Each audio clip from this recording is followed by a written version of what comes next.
may gusto sana ako itanong. Ano yun? Pinagpustahan niyo lang ba ako ng mga kaibigan mo? Pinagpustahan? Hindi ah. Bakit mo ako sinasabayan? May kailangan ka ba? Kailangan ba may dahilan kapag sasabayan ka? Parang biglaan lang kasi. Ay, sige. Kung gusto mo ng dahilan, ito ang dahilan. Ano yung dahilan? Gusto kita, Benedict. Ha?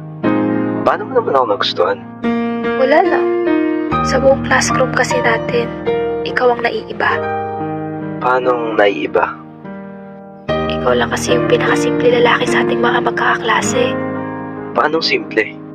Alam mo na, yung lagi hindi gumagala at may disiplina sa sarili. Di naman yun simple eh.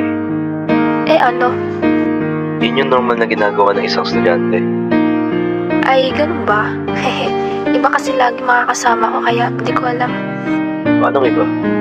Alam mo na, yung mga kaklase natin na puro party at shopping tuwing uwian. Sana lahat nakakaranas niyan. Bakit? Hindi mo try mag-ball? Wala akong pera. Ba't di ka ba nanghingi sa magulang mo? Mahirap lang kami. Ay, ganun ba? Gusto mo libre kita? Deliver mo ako.